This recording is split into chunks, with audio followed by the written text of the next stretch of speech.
Welcome back to the weekend wrap. No production, just my thoughts. As always, please like and subscribe, share with a friend, a colleague, a relative, an associate, an enemy, any and all in between. It's appreciated.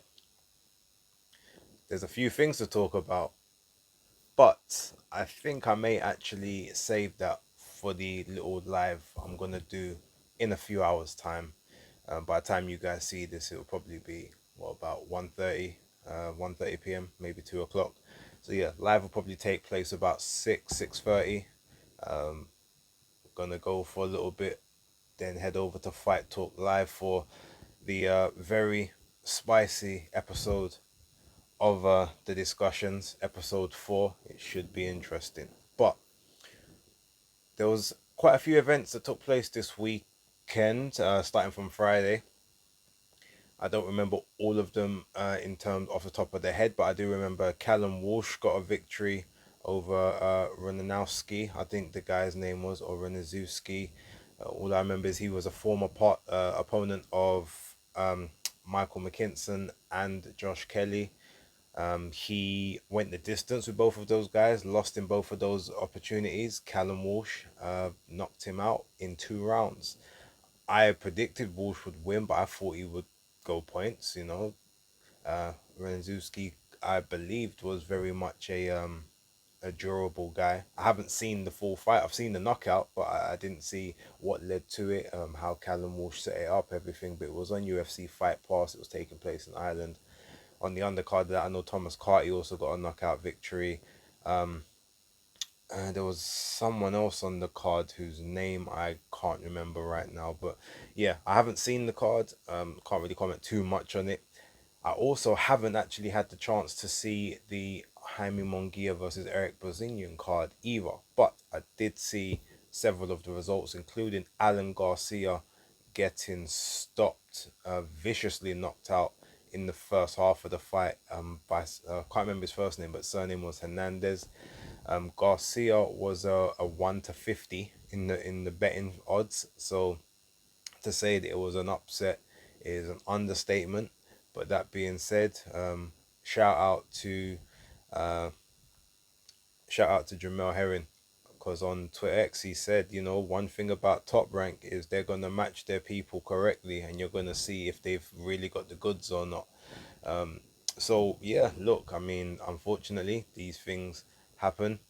I'm sure he can bounce back if he's got something about him. I know that Joey DeVaco got DQ'd against Richard Torres Jr. Again, haven't seen it, but I guess the prediction didn't stick the way I expected. But yeah, Torres won that. So I am actually keen to try and watch a bunch of those fights a little later on today, just before I head out and do some stuff. I might actually try and catch a couple when I'm on my way to the gym. Um, But Jaime Munguia gets the knockout over Eric Brazilian, which I did predict. I haven't seen enough of it to make a conclusive comment on how the fight particularly played out. But what I will say is Jaime Munguia, since the Canelo fight, I'm pretty sure that he's gonna be going from level to level. The experience that he gained from that is clearly going to be something that benefits him in the future. If he has actually joined Top Rank as an organization, that will be interesting. Jaime is very much. I know that He can speak English, but a little bit like Canelo. He's not when or Canelo like several years ago. He's not really confident in his English, and he doesn't want to get things wrong and be embarrassed. So he's not electing to speak much, but if you're on Top Rank ain't really gonna do much to promote you outside of letting people know that you got a fight coming up. So he's maybe got to get his own promotional game up a little bit if he wants that extra arm of revenue. Although that being said, Top Rank, they are on ESPN, one of the biggest platforms in the States. So maybe he can garner more support from the Mexican American audience that can see him, I guess, maybe a bit more readily, although he'll likely be on ESPN Plus, which is subscription based, so you're still gonna have to purchase a subscription to watch it. I don't know how that's all gonna play out if he has actually left Golden Boy Promotions in totality, but good luck to him, and he's on the recovery track right now. I'm pretty sure Christian and Bile fight is going to be somewhere down the line. So I'll be looking forward to that.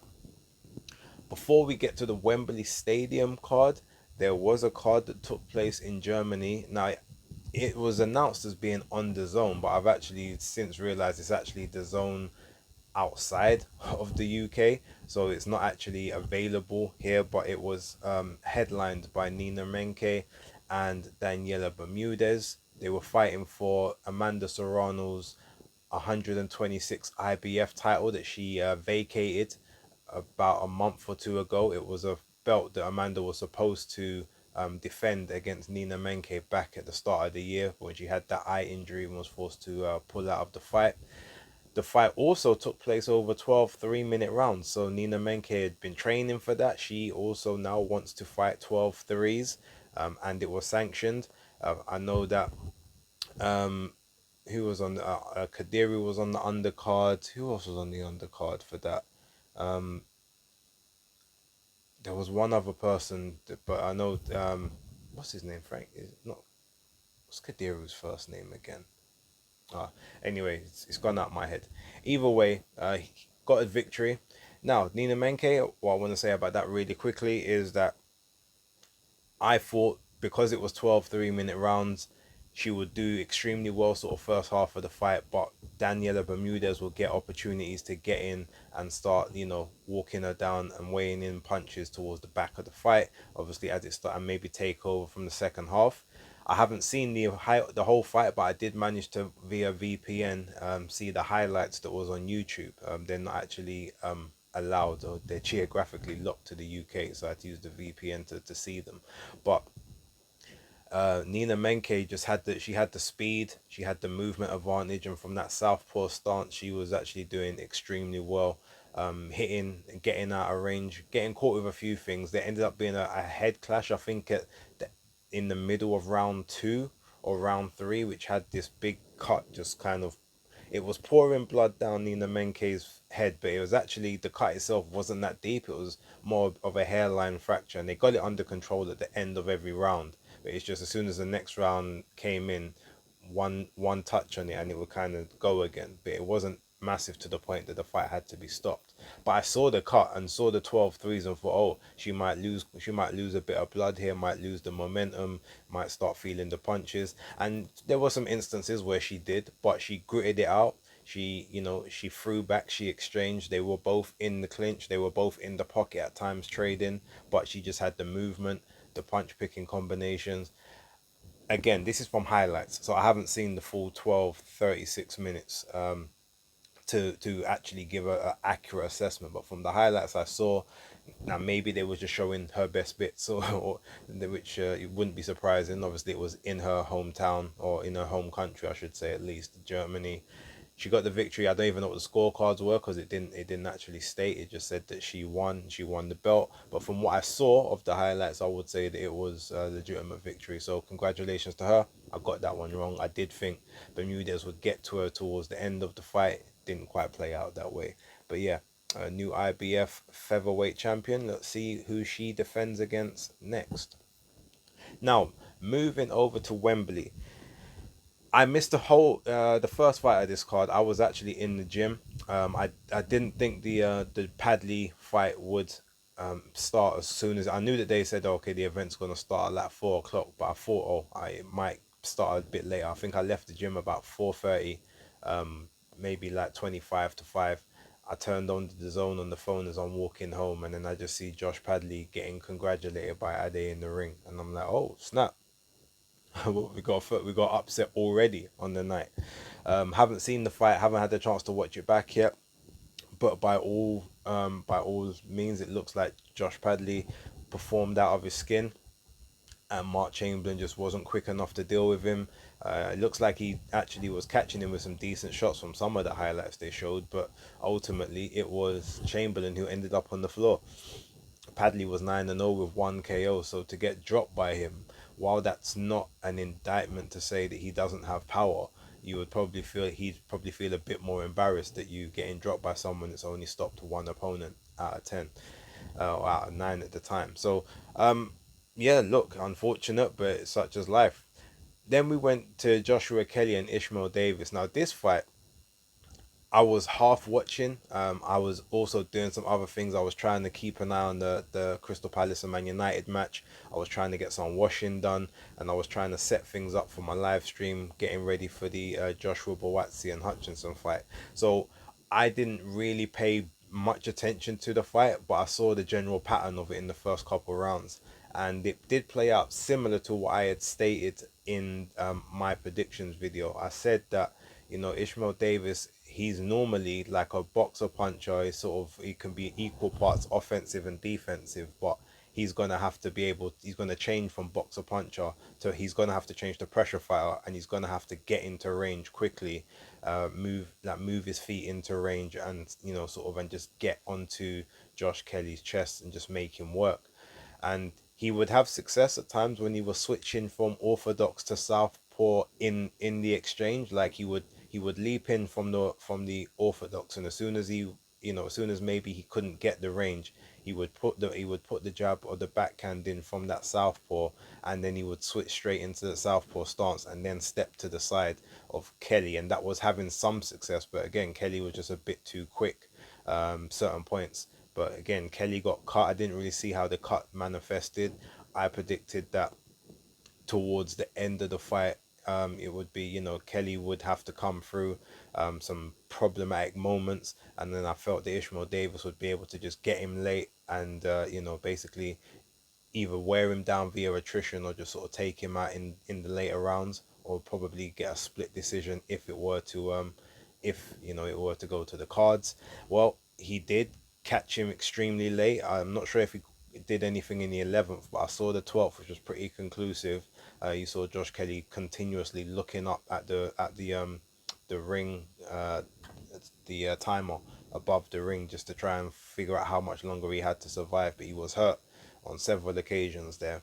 And then when he got to the scorecards, well, I said split, but it ended up being majority decision. One card was even, and then the other two cards were 115, 113, and 115, 114 to Joshua Kelly.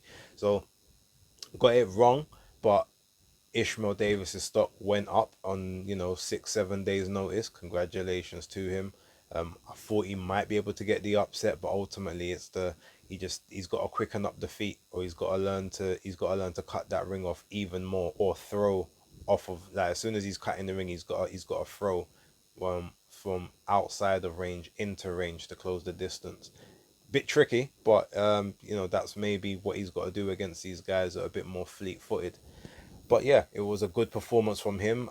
To be honest, the Joshua Kelly performance, from what I saw, and again, I can't talk about the entire 36 minutes because I didn't really see it as such, but it didn't really seem that I don't know. I feel like his level is very much domestic, fringe European. I can't really see him doing much up at World. So I've got a feeling he's going to be floating between that 154 and 160, just looking for maybe fights that can generate attention in the UK as opposed to fights for legacy. I could be totally wrong about that, but yeah, there was nothing special about the performance that made me feel that he's going to particularly amount to anything more than what he's already is. Yeah, just my opinion on it. After that, we had Anthony Kachie versus Josh Warrington. Again, it's a fight I didn't really get to watch properly, but from what I saw of the fight, especially the first half of it, it looked as if Kakachi was pretty much bossing it. Warrington would have moments of success in a couple rounds here or there, but Kakachi just looked like the bigger and the stronger guy. Warrington, like, he had a little more success towards the back half of the fight, but not a huge amount, but maybe just a point where he's got a bit more energy because he's up 4 pounds. There's a bit more body fat on him to be able to burn as fuel, whereas Kakachi is now starting to dig into those reserves that he doesn't have as much of, but he was still pretty much controlling the fight from what I saw. It started to get a little bit messy, some holding and whatnot towards the back half. I saw Tony Bellews. I think his scorecard showed something like 117, 111 to Kakachi. I don't know, that may be accurate, but Kakachi won, and he was who I predicted to win. Again, as much as I was happy that the IBF didn't allow their title to be on the line, If it's the last fight of Josh Warrington's career, he's had a good innings, um, and I would say happy retirement if that is the case.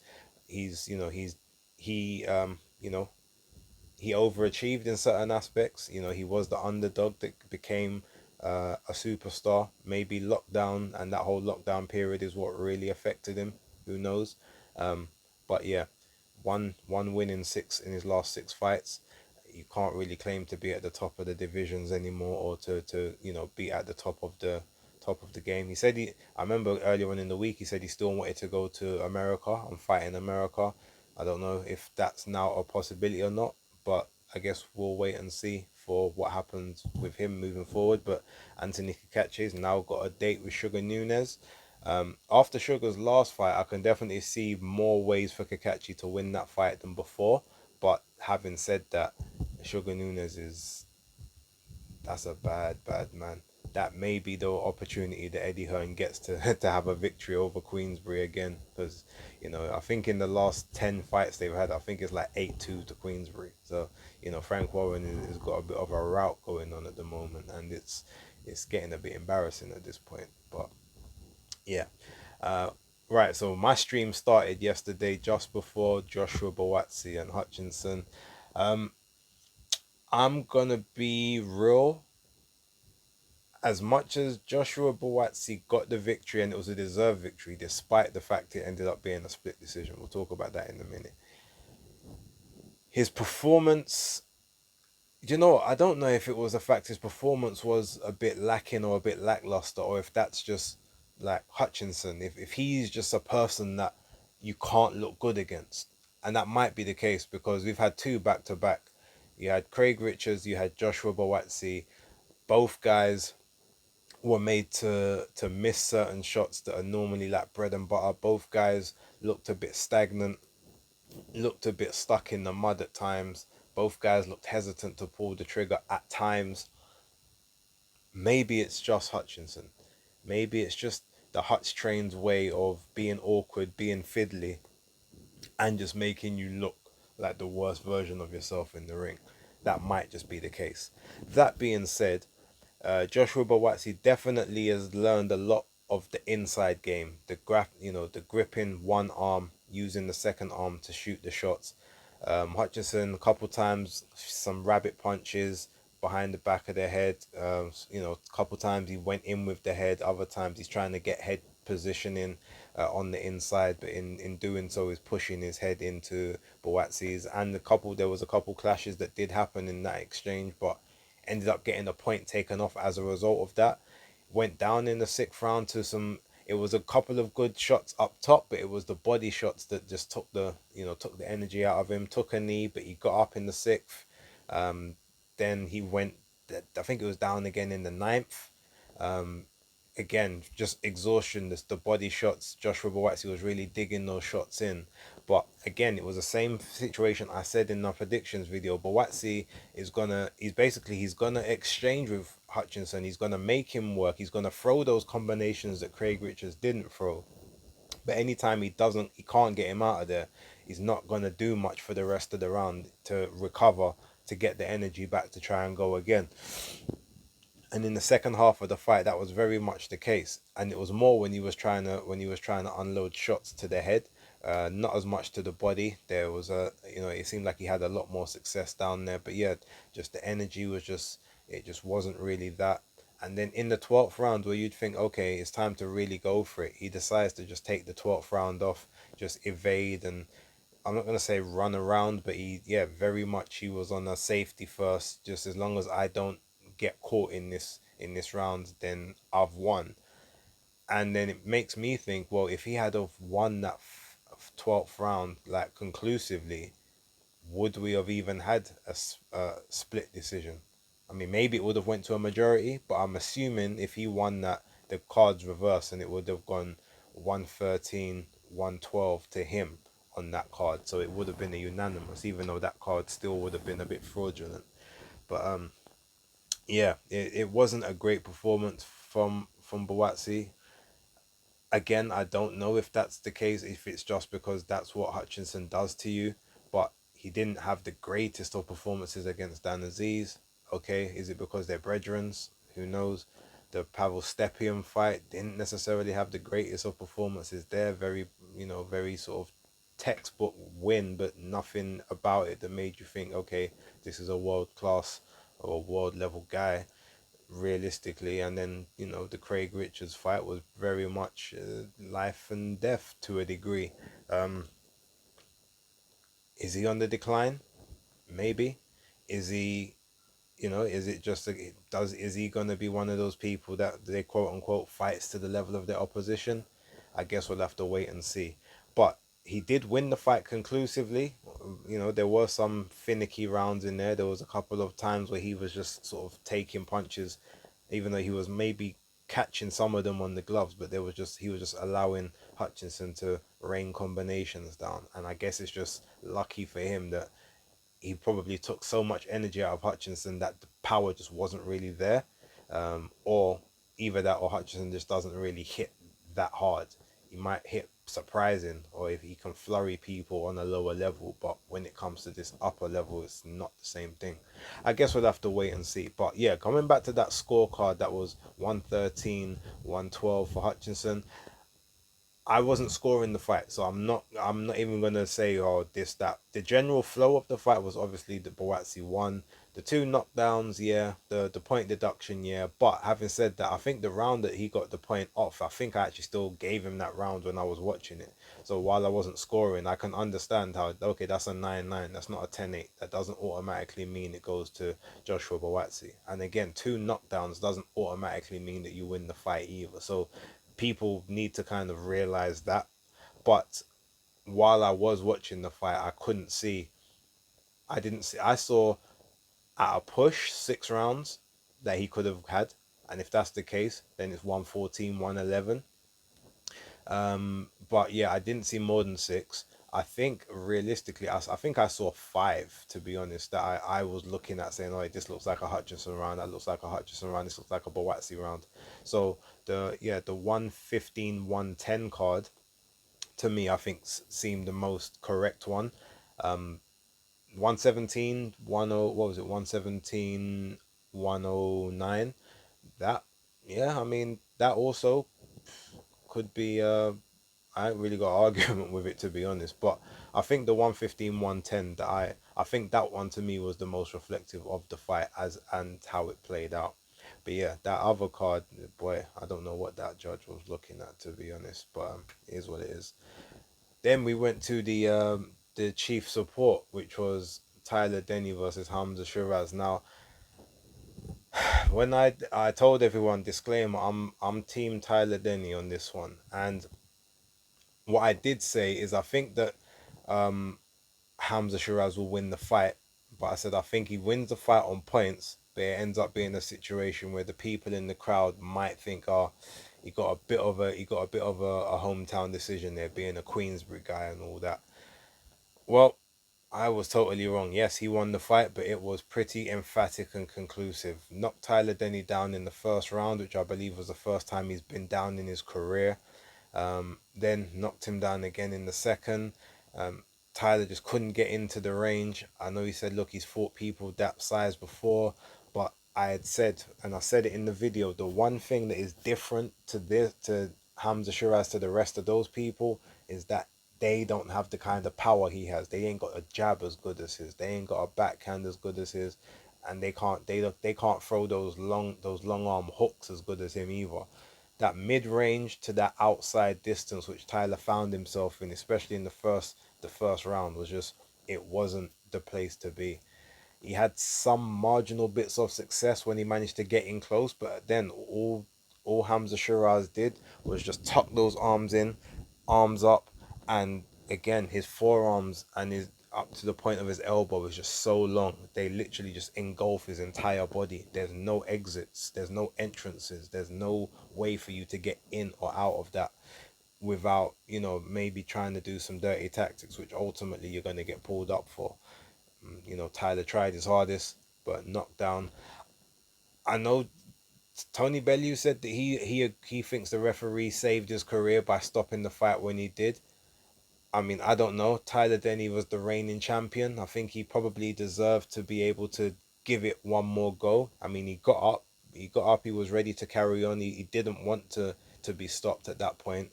I personally, if it was me, I would have allowed him to carry on and then see how he looks, in the next sort of 10, 15 seconds, maybe 20 seconds.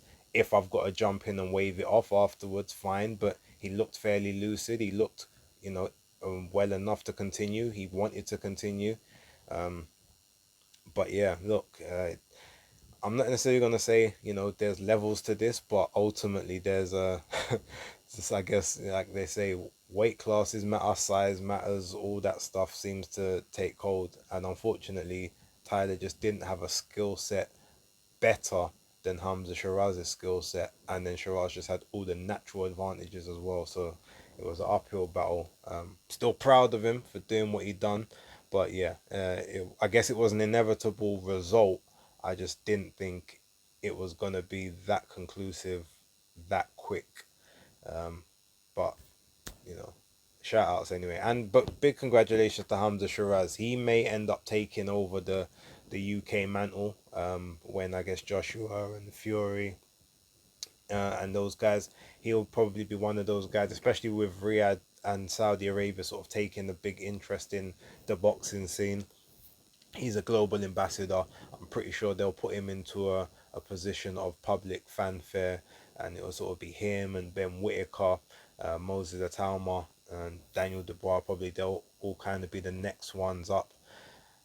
Johnny Fisher may even find his way in there if you match him correctly, keep him in those fun fights. But yeah, look, that's that main event.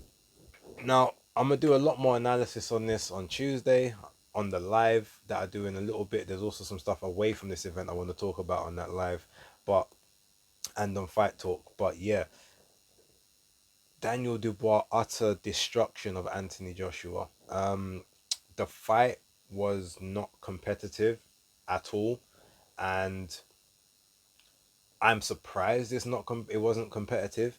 But if you guys remember on my on my video, I pretty much said that the fight would play out that way, except I believe that Dubois would get confident and get walked onto something, probably around about round five, get dropped, get back up. Maybe the same thing happens round six, and then maybe the same thing happens in round seven.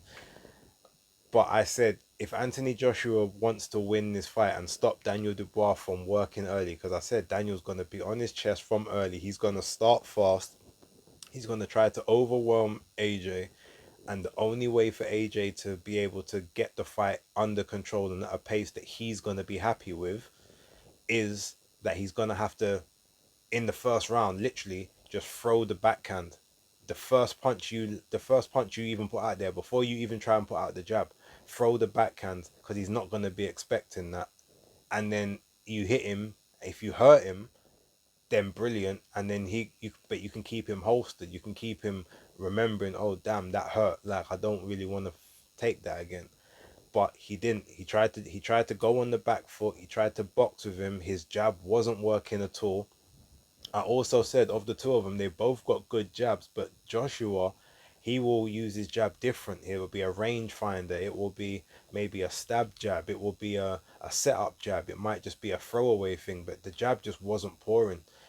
Whereas Dubois, his jab, whether it's a single, double, triple, or quadruple jab, he's every single time he throws it out there, it's gonna be to snap your head back, to push his fist through your face, like to push his fist through your chest, like whatever it is, there's gonna be maximum power in every shot. And I said Joshua's gonna try and condition Daniel Dubois to expect certain punches so he can bring something else over it. But you can't condition Daniel because he doesn't think enough. He doesn't think enough in the ring for that. He's gonna carry on doing what he wants to do. And when you think, oh, okay, I'm setting him up for this, he's just going to keep plowing forward, enacting what he wants to do until you either stop him or you make him capitulate. And unfortunately, Joshua just didn't get engaged from the first round.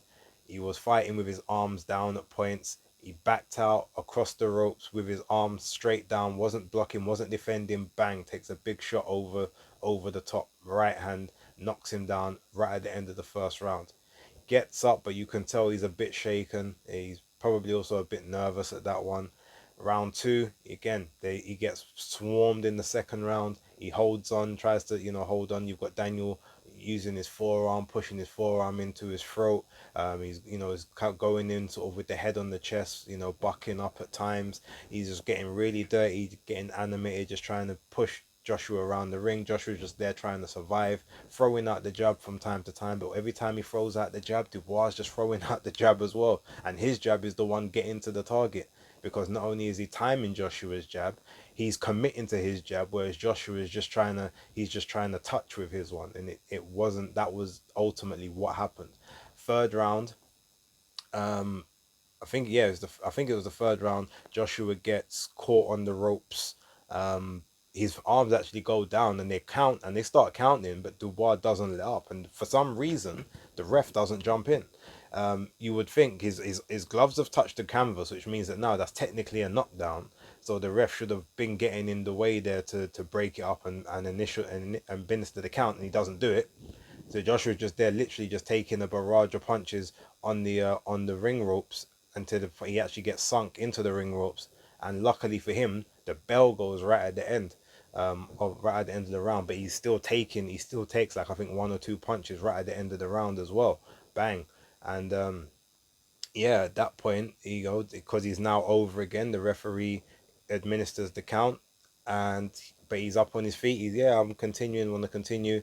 Um, he goes down again in the fourth, but I think it looked like a bit of a slip, but he still got counted. But he's looking at Dubois, pounding his chest, etc. He goes down again. That one was ruled as a slip. But then towards the end of that round, he catches Dubois with a nice uppercut, which sort of, wobbles and rocks Dubois a little bit. He also catches him with a straight to the side of the head, like towards the back portion, the side of the head, which Daniel feels and buckles from a little bit. Joshua looks like he's got a little bit more confidence in him, and he's sticking his tongue out at times and whatnot. And then even right at the end of the round, he gestures to Dubois like, your corner awaits, similar to what Jorge Linares did to Devin Haney when he caught him with that exchange in their fight. I think it was in the eighth or the ninth round. And at this point you think, oh, is Joshua trying to say, okay, he's getting tired now, it's going to be my turn to take over? The fifth round comes out now, and he starts to get a little bit better. He's starting to hold a bit more of the center of the ring. Dubois still, getting his jab off. They're still in the clinches a little bit, sort of 10, 15, 20 seconds, 30 seconds go of the round, 40 seconds. And at that point, Anthony Joshua lands a beautiful backhand towards Daniel Dubois, straight down the pipe. Dubois' legs buckle. He dips, he backs off, and he looks like he's hurt, and then Joshua throws another one which grazes him. But then he throws a third one that connects, but Dubois manages to come back with a little bit of a half of a counter, which I think hits him towards the shoulder. And Joshua's looking like, oh, I'm about to get you. He goes to bowl that uppercut, and then he gets caught with it was a counter right, but it was also like a uppercut. It was like a counter right, mini uppercut, short uppercut as well on the inside, as Joshua was leaning forward for the uppercut himself.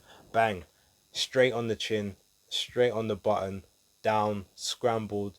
He body, the legs are gone. Like he tries to get up again. The legs ain't cooperating, the arms ain't cooperating. He's flailing all over the ring. Gets counted out, and it's over. Daniel Dubois totally dominated the fight, bossed the fight, beat up the old guard. You could maybe say there's a lot of things that Joshua didn't do right. You could also say there's a lot of things that Daniel Dubois did did right as well. But ultimately, as much as everyone was saying, and me included, that Dubois he's gonna be open to those right hands because he don't move his head enough. Like, he actually had the perfect game plan for not moving his head, just making sure he keeps the jab active. And from he was keeping that jab active, there was no opportunities for Anthony Joshua to be able to, to exploit his deficiencies in his guard and everything else, and the way that he hunkers down. And there was a couple of times, and the funny thing is, the reason Daniel Dubois ended up getting caught with that right hand in the fifth is because he literally squared himself up as if he was ready to throw an attack himself. And that's obviously something that they got to work on, kind of moving forward against other opponents, but maybe Anthony Joshua is going to be the strongest of punches he faces outside of maybe a Zhang, Bukoli possibly.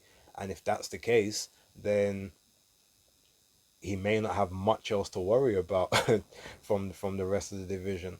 Um, Look, congrats! He legitimized himself as a world champion. He defended the belt that he was elevated into. He's, you know, 4 fights in the last 13 months or so. Um,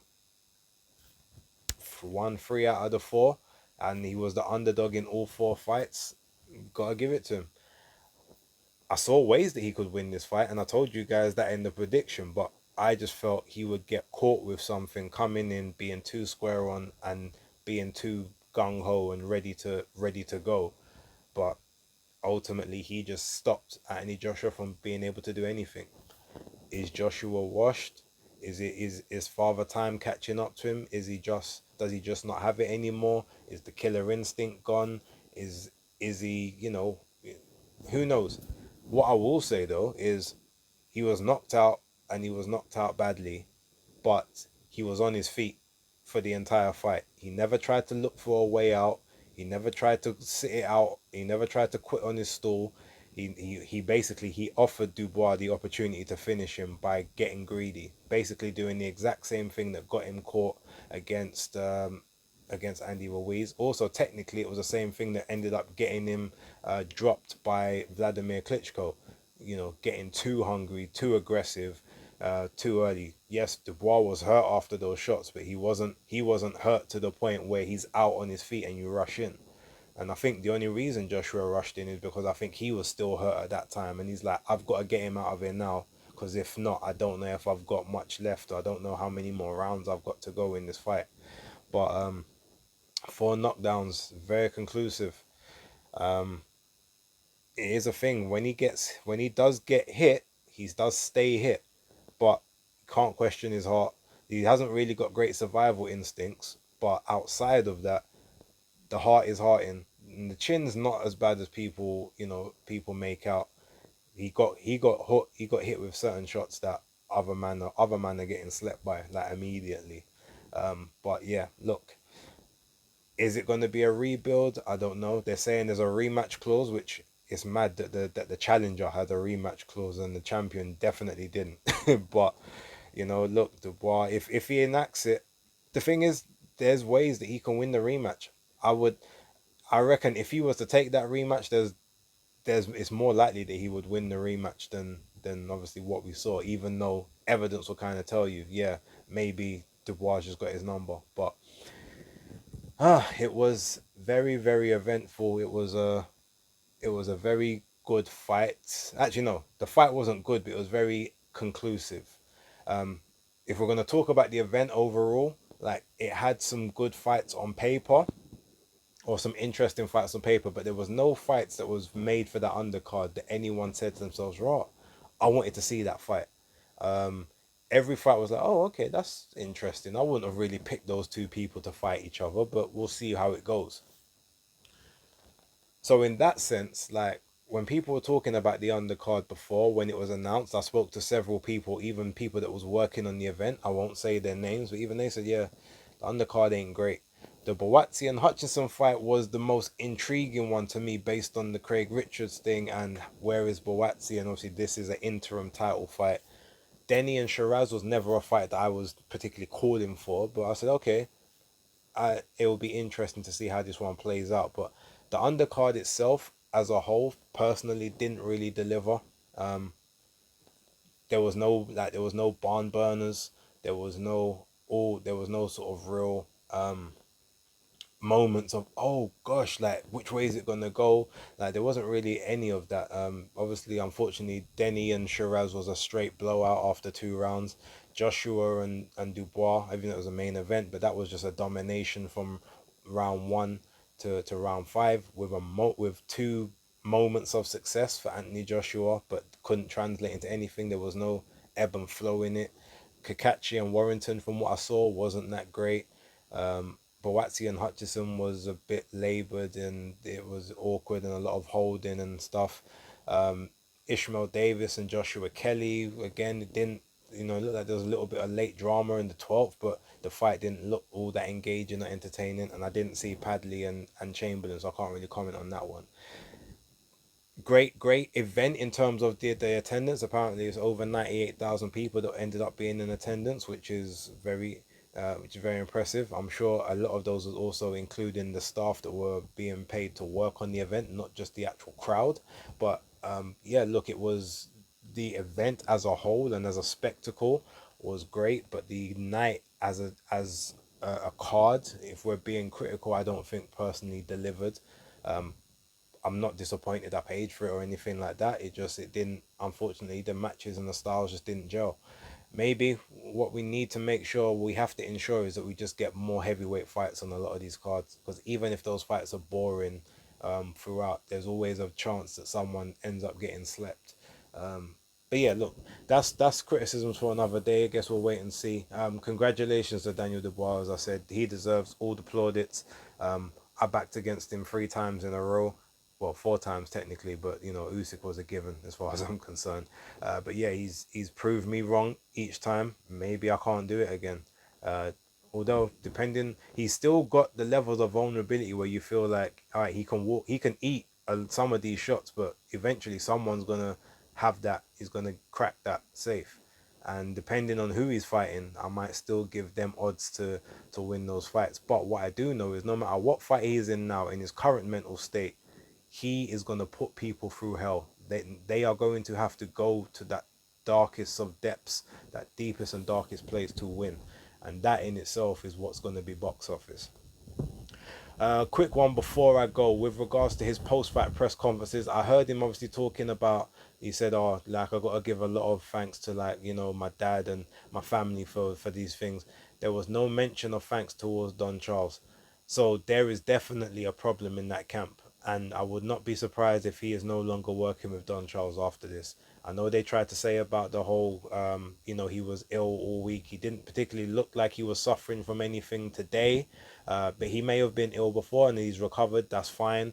But the fact that, on your, this guy's in your corner telling you what to do ultimately has got you to this point after, in the last 4 fights, and you don't acknowledge him or mention his name in your post-fight press conference, or your post-fight. I think it was in the press conference as well. He didn't say anything about him. He didn't say anything about him in the ring. But I haven't seen the post-fight properly, so I'll have to look at that later and find out. But yeah, there's definitely an issue there. I don't know what the issue is, but I may have to get someone to reach out to Spencer to find out the official news. But I want to say a congratulations to Don Charles as well. He's finally got his moment of glory, which maybe has been long overdue. Maybe previously was undeserved. I know some people have said that he's never really had the right level of boxer to be able to get them to the top of the game. But he's got the ingredients there with Daniel, and to me it looks like a match made in heaven. But yeah, there's something going on there.